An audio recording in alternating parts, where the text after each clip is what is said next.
আসসালামু আলাইকুম ওয়া রাহমাতুল্লাহি ওয়া বারাকাতুহু। ইন্নাল হামদালিল্লাহ নাহমাদুহু ওয়া নাস্তাঈনুহু ওয়া নাস্তাগফির ওয়া নাউযু বিল্লাহি মিন শুরুরি আনফুসিনা ওয়া সাইয়্যাতি আ'মালিনা। মান ইয়াহদিহিল্লাহু ফালা মুদিল্লা লাহু ওয়া মান ইউদ্লিলহু ফালা হাদিয়া লাহু। ওয়া আশহাদু আন লা ইলাহা ইল্লাল্লাহু ওয়াহদাহু লা শারীকা লাহু ওয়া আশহাদু আন্না মুহাম্মাদান আবদুহু ওয়া রাসূলুহু। আম্মা বা'দ। রব্বি ইশরাহ লি সাদরি ওয়া ইয়াসসির লি আমরি ওয়াহলুল উকদাতাম মিন লিসানি ইয়াফকাহু কওলি। রব্বি জিদনি ইলমা আল্লাহুম্মা ইন্নী আসআলুকা ইলমান নাফিআ ওয়া রিজকান তাইয়্যিবা ওয়া আমালান মুতাকাব্বালা। সম্মানিত, আজকের আল আকিদাতুল ওয়াসিতিয়ার 14তম ক্লাসে উপস্থিত সুপ্রিয় ভাই সকল ও সম্মানিত বোন, প্রশংসা কেবল আল্লাহ তাবারক ওয়া তাআলার জন্য, যিনি আমাদের সকলকে এই ইলমি বৈঠকে আল্লাহ তাআলার ব্যাপারে কিছু জানার জন্য তৌফিক দিয়েছেন, যেটি আল্লাহ তাবারক ওয়া তাআলার বিশেষ দয়া।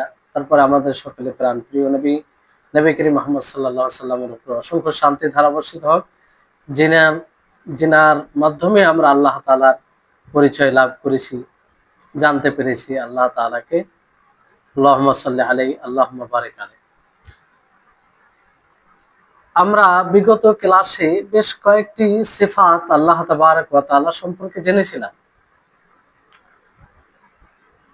এই একটি সিফাত জেনেছিলাম যে আল্লাহ তাআলা খায়রুল মাকিরিন, মানে যারা ষড়যন্ত্র করে তাদের বিপক্ষে আল্লাহ তাআলা উত্তম কৌশল অবলম্বনকারী।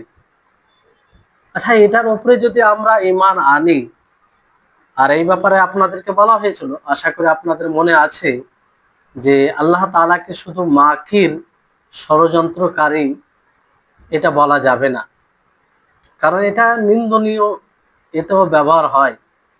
কিন্তু কারো বিপক্ষে কেউ যখন ষড়যন্ত্র করবে, তার বিপক্ষে আল্লাহ তাআলা কৌশল অবলম্বন করবে, কৌশল খাটাবে, তখন এটা প্রশংসনীয় হবে। তো এই ক্ষেত্রে আমরা আল্লাহ তাআলার ক্ষেত্রে খায়রুল মাকিরিন বলতে পারি, যে ষড়যন্ত্রকারীর বিরুদ্ধে তিনি উত্তম কৌশল অবলম্বনকারী। তো এর উপরে যদি আমরা ঈমান আনি, তাহলে লাভটা কি? লাভ অবশ্যই প্রত্যেকটি সিফাত, আল্লাহ তাবারক ওয়া তাআলা যতগুলো সিফাত রয়েছে, প্রত্যেকটি সিফাতের উপরে যদি আমরা ওই মতো ঈমান আনতে পারি, যে মতো ঈমান আনা উচিত, তাহলে তার প্রভাব রয়েছে আমাদের ব্যক্তিগত জীবনে, তার একটা প্রভাব সৃষ্টি করবে। এটা লাভ হচ্ছে এটাই, যে একজন বান্দা যখন আল্লাহ তাআলাকে খায়রুল মাকিরিন মনে করবেন, তখন সে আল্লাহ তাআলার নজরদারি, আল্লাহ তাআলা যে দেখছেন, তার রক্ষণাবেক্ষণ আমাদের সাথে রয়েছে, সেটা সে মনে রাখবে এবং হারাম কাজ করার কোনো হিলা অবলম্বন করবে না, অজুহাত সন্ধান করবে না, হারাম খুঁজা, হারামকে, যেমন অনেক আছে আমাদের মাঝে যারা হারামকে করার বাহানা খুঁজে, যে কোনো বাহানাতে যাতে এই হারামটা কাজ করা যায়, মানে সমর্থনে কিছু পাওয়া যায়, এই সন্ধানে থাকে।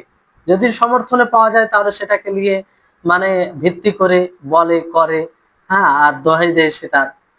তো এই জিনিসটা করবে না, কারণ কোনো হারাম কাজ করার জন্য হিলা সন্ধান করা কিংবা হিলা অবলম্বন করা, কোনো মানে বাহানা বানিয়ে নেওয়া, এটা এক প্রকার মাকর। মাকর। আর আল্লাহ তাআলা সম্পর্কে যদি এটা ঈমান থাকে, খায়রুল মাকিরিন তিনি, তাহলে সে কখনো এটা করবে না। কারণ আল্লাহ তাআলার ব্যাপারে সে জানবে যে আল্লাহ তাআলা উত্তম কৌশল অবলম্বনকারী। আমি যতই ভালো কৌশল ষড়যন্ত্র করি না কেন এখন, আর সবচেয়ে বড় উত্তম কৌশল খাটানোওয়ালা কে? আল্লাহ তাবারক ওয়া তাআলা। ফলে এটা থেকে বিরত থাকবে। হ্যাঁ, যে আল্লাহর নিষেধাজ্ঞা কাজ করতে গিয়ে সে কোনো বাহানা উজুর সন্ধান করবে না, কারণ তিনি জানবেন যে আল্লাহ তাআলা উত্তম উত্তম কৌশল অবলম্বনকারী। তো এই হচ্ছে বিষয়। এই জন্য মানুষ মানে ষড়যন্ত্র করে, উত্তম কৌশল অবলম্বন করে, এতে কোনো সমস্যা নেই। যেমন অনেক বিষয় সে এড়িয়ে চলবে। আর যদি এটার উপরে ঠিকমতো ঈমান না থাকে, তাহলে অনেক শরীয়ত বিরোধী কাজ করবে। যেমন ধরুন যে ব্যবসা ব্যবসা করতে গিয়ে অনেক মানুষ, অনেক ব্যবসায়ী যারা ক্রয় করে তাদেরকে ধোঁকা দেয়। তো এই ধোঁকায় প্রতারণা কেন দেয়? সে তার ইমানে ঘাটতি থাকে যে আল্লাহ তাআলা খায়রুল মাকিরিন। ব্যবসাতে ধোঁকা দেয়, সে ষড়যন্ত্র করে ধোঁকা দেয়। ভালো মালটা ছুপিয়ে, মানে ভালো মালটা উপরে রাখে, ভালো জিনিসটা উপরে রাখে, আর মন্দটা ভিতরে রাখে যাতে দেখতে না পায়, আর ভালোর সাথে সেটা চলে যায়। তো এটা একটা ষড়যন্ত্র। কিন্তু এইগুলো যা তারা করে, যারা এর প্রতি ঈমান রাখে না যে আল্লাহ তাআলা খায়রুল মাকিরিন, ঈমানে ঘাটতি থাকে বলেই করে। অনুরূপ ভাবে যেমন ধরুন যে একটা মেয়েকে তালাক দেওয়া, যখন একটি মেয়েকে তালাক দেওয়া হবে, তখন যে তালাক দিবে তার জন্য হারাম হয়ে যায় মেয়েটি। সেই তার স্ত্রী, তাকে বিবাহ করা হারাম হয়ে যায়। 3 তালাক যখন হয়ে যায়, তালাক বাইন হয়ে যায়, তখন তার জন্য আর জায়েজ থাকে না, হারাম হয়ে যায়। কিন্তু হালাল কখন হবে তার জন্য? যখন সে অন্য একজন কাউকে বিবাহ করবে, অন্য একজন কাউকে বিবাহ করবে, আর সে স্বাভাবিকভাবে তার সাথে সংসার হলো না, সেও তালাক দিয়ে দিল, তখন পূর্বের স্বামীকে সে বিবাহ করতে পারে। পূর্বের স্বামীকে বিবাহ করতে পারে। সে যদি আবার বিবাহ করতে চায় আর এরও সম্মতি থাকে, বিবাহ করতে পারে। কিন্তু এটা কখনো, এটা স্বাভাবিকভাবে হলে। এবার এখানে যদি কেউ এরকম করে, হিলা বানায়, যে একজন মেয়ের তালাক হয়ে গেল, কিংবা একজন মেয়েকে, একজন স্ত্রীকে একজন পুরুষ তালাক দিল, তালাক দেওয়ার পরে তার মনে হচ্ছে যে না, তার সাথে আমার সংসার করতে হবে, কিংবা তার সাথে আমার বিবাহ বন্ধনটা থাকা উচিত। এবার মেয়েটাও চাইছে যে তার সাথেই যেন আমি থাকি। তো এখানে কি করলো, অন্য কাউকে বিবাহ এই উদ্দেশ্যে করে যে তার সাথে বিবাহ করবে এবং তাদের একাকী হবে এবং মিলন কিংবা সঙ্গম যাই হোক হবে, তারপরে আবার সে তালাক দিয়ে দেবে। মানে এটা নিয়ত করে যদি এইভাবে বিবাহ করে, এটা একটা হিলা অবলম্বন করা, যেটা জায়েজ নয়। যেটা জায়েজ নয়, এই জন্য হাদিসে যে এটা করে এবং যে যার জন্য করা হয়, মানে তাদের উপরে লানতের কথা বলা হয়েছে, লানতের কথা বলা হয়েছে। তো এগুলো কারা করে? যারা আল্লাহ তাআলার ব্যাপারে স্পষ্ট ধারণা রাখে না যে আল্লাহ তাআলা খায়রুল মাকিরিন। এটা একটা মাকর, এটা একটা ষড়যন্ত্র করে, হিলা অবলম্বন করার চেষ্টা করে। যেমন হানাফি ভাইদের মধ্যে পাওয়া যাবে যে তারা হালালা সেন্টার করে রেখেছে। মানে কোনো মেয়ে তালাক, 3 তালাক, তাদের তাদের মাঝে তো তালাক তালাক তালাক 3 বার বললে 3 তালাক হয়ে যায়। ফলে রাগের মাথায় অনেক সময় 3 তালাক বলে দেয়, তালাক হয়ে যায়। পরবর্তীতে মনে হয় যে না, তালাক দেওয়া উচিত ছিল না, তাকে নিয়ে খেতে হবে। তখন তারা একটা হিলা খুঁজে যে অন্য কারোর সাথে এই চুক্তিতে বিবাহ দেয়, কিংবা মেয়েটা বিবাহ করে যে তার সাথে বিবাহ করে তারা একাকী হবে, তাদের মাঝে সঙ্গম হবে, জিমা হবে, তারপরে আবার তালাক দিয়ে দিবে। তো এইভাবে একটা মানে করা, অথচ এটা জায়েজ নয়। এটা একটা একটা মানুষ স্বাভাবিকভাবে বিবাহ করবে, তারপরে কোনো কাজে কোনো ক্রমে তার সাথে টিকলো না, সে তালাক দিয়ে দিল, কোনো পূর্বে থেকে কোনো চুক্তি নেই, কোনো এরকম নিয়ত নেই, তাহলে এটা ভিন্ন বিষয়, এতে কোনো সমস্যা নেই, এতে কোনো সমস্যা। কিন্তু আগে থেকে যদি নিয়ত করে, তাহলে আল্লাহর শরীয়তের সামনে সে মাকর, মানে হেলা অবলম্বন করার চেষ্টা করে, বাহানা, অজুহাত। তো খায়রুল মাকিরিন, আল্লাহ তাআলা যে খায়রুল মাকিরিন, উত্তম কৌশল খাটানে ওয়ালা, তো এটার উপরে ঈমান রাখলে এগুলো করবে না। তাই হচ্ছে বিষয়। তো প্রত্যেকটি আল্লাহ তাবারক ওয়া তাআলার যতগুলো সিফাত রয়েছে, গুণ রয়েছে, তার উপরে যদি আমরা ঈমান আনি, তাহলে আমাদের ব্যক্তিগত জীবনে তার প্রভাব রয়েছে, তার প্রভাব রয়েছে। যেমন আল্লাহ তাবারক ওয়া তাআলা আজিজ, আল্লাহ তাআলা আজিজ, তিনি গালিব, তিনি সব জায়গায় তিনি গালিব থাকেন। এর ব্যাখ্যা বিশ্লেষণ করা হয়েছে আপনাদের সকলকে মানে পূর্বের ক্লাসে। কিন্তু এর উপরে যদি আমরা ঈমান আনি, তাহলে কি লাভ রয়েছে? হ্যাঁ, তাহলে এই লাভ রয়েছে এটা, যে আমরা কখনো আল্লাহর বৃদ্ধাচারণ করব না, এমন কাজ করব না যে কাজ করতে গিয়ে আল্লাহর সাথে বৃদ্ধাচারণ হবে, আল্লাহর সাথে যুদ্ধ করার সমতুল্য হবে। যেমন কোনো মানুষের সুদি লেনদেন করা, ইন্টারেস্ট, এটা মানে সুদি লেনদেন করা মানে রেবা, এই ধরনের সুদ, ইন্টারেস্ট খাওয়া। তো এই ব্যাপারে আল্লাহ তাআলা কি বলেন, ফাইল্লাম তাফআলু ফাআযানু বিহারবিন মিনাল্লাহি ওয়া রাসূলি, যে যদি তোমরা এটা না করো তাহলে আল্লাহ তাআলার সাথে এবং তার রাসূলের সাথে যুদ্ধ করার ঘোষণা করে দাও, কিংবা যুদ্ধ করার জন্য প্রস্তুত থাকো। তাহলে এই যে সুদ, ইন্টারেস্ট খাওয়া, এটা আল্লাহর সাথে যুদ্ধ করার মতো। তো যদি আল্লাহ তাআলার ব্যাপারে এটা ঈমান থাকে যে আল্লাহ তাআলা আজিজ গালিব, তার সাথে যুদ্ধ করে আমরা কোনো মানে পাবো না, তাহলে সে কি এটা করবে, এই ধরনের কাজ করবে? করবে না। এর উপরে ঈমান রাখলে এটা লাভ।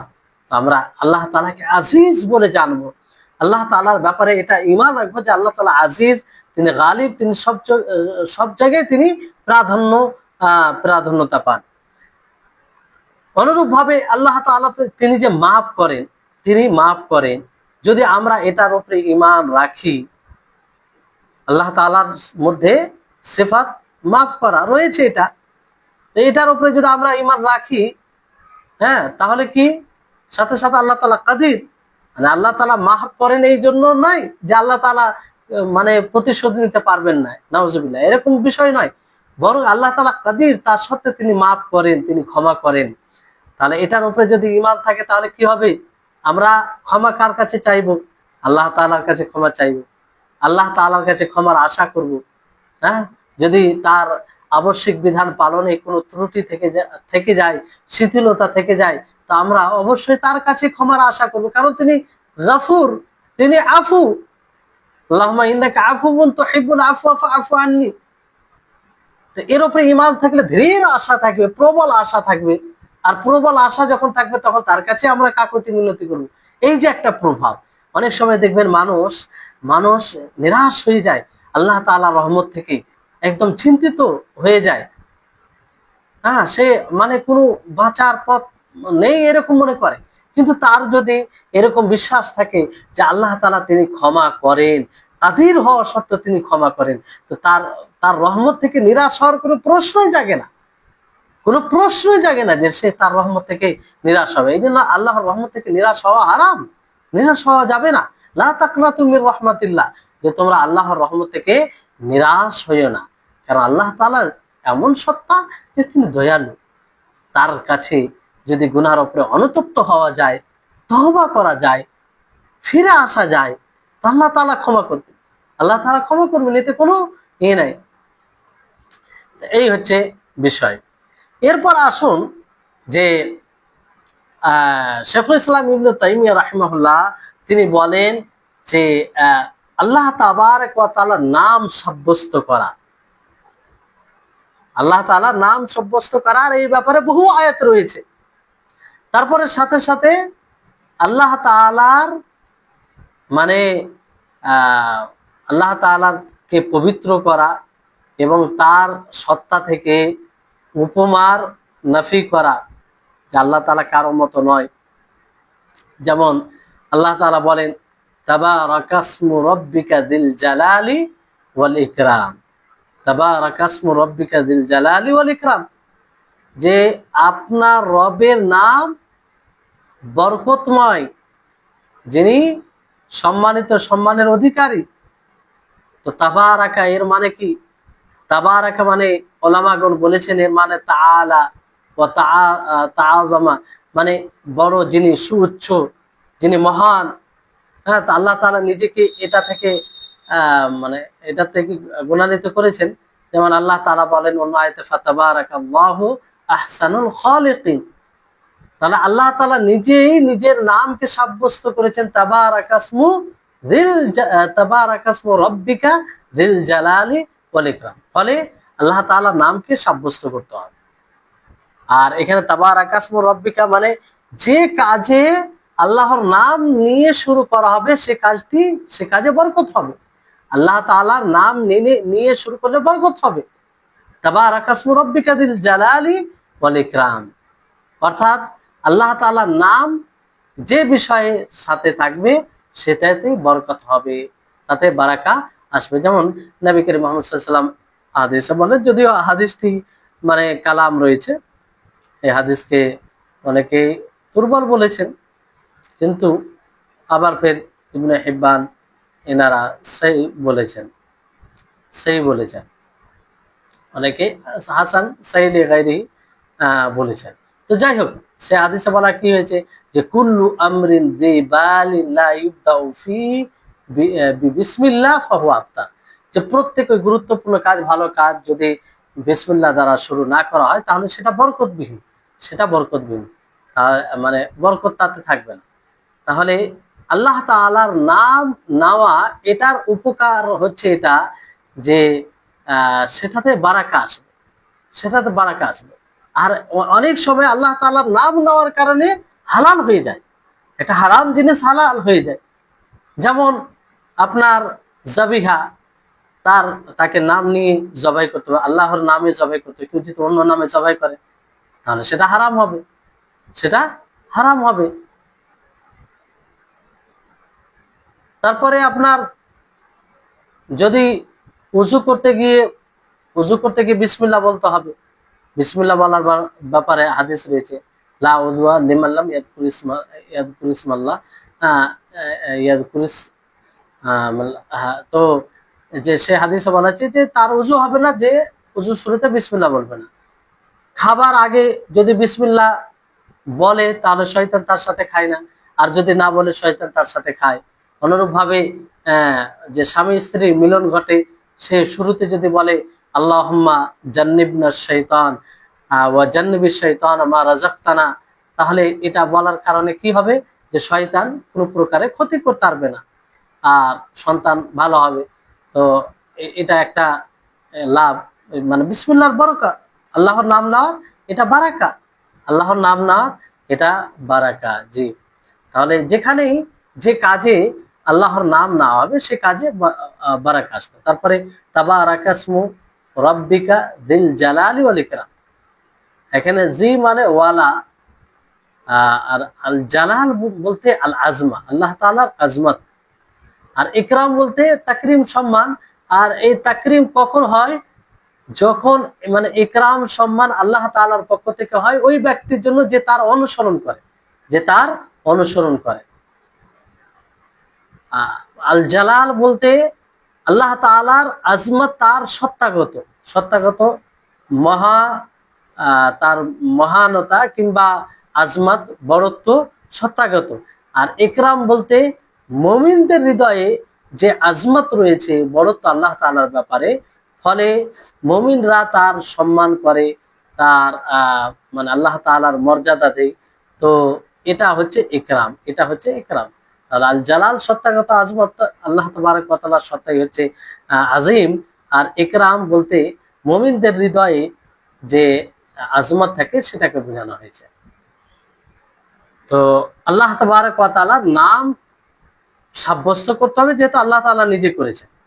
তারপরে লেখক রাহিমাহুল্লাহ আল্লাহ তাআলাকে পবিত্র করার মানফি সিফাতের আলোচনা করেছে, মানে নেতিবাচক কিছু সিফাত। আর যেমন আল্লাহ তাআলার কোনো সমকক্ষ নেই, তার কোনো উপমা নেই। এটা যেমন শাইখুল ইসলাম ইবনে তাইমিয়া রাহিমাহুল্লাহ প্রথম আয়াতে কি বলেন? ফা'বুদহু ওয়াস্তাবির লিইবাদাতিহি হাল তা'লামু লাহু সামিয়্যা, যে আপনি তার ইবাদত করুন এবং তার ইবাদতে ধৈর্য অবলম্বন করুন। হাল তা'লামু লাহু সামিয়্যা, क्या आप उसके আপনি কি তার সমকক্ষকে জানেন? এখানে লেখক রাহিমাহুল্লাহ সর্বপ্রথম সালবি সিফাত দ্বারা শুরু করেছেন, মানে আল্লাহ তাবারক ওয়া তাআলা যে সিফাত রয়েছে, গুণ রয়েছে, সেটি দুই ধরনের। একটা কি ইতিবাচক সিফাত গুণ, আর একটা হচ্ছে নেতিবাচক। ইতিবাচক বলতে মানে সুবুতিয়া, আর নেতিবাচক বলতে সালবিয়া। তো দুই ধরনেরই সিফাত আল্লাহ তাবারক ওয়া তাআলার মধ্যে রয়েছে, ইতিবাচক নেতিবাচক। কারণ এই দুটোতেই মানে পরিপূর্ণ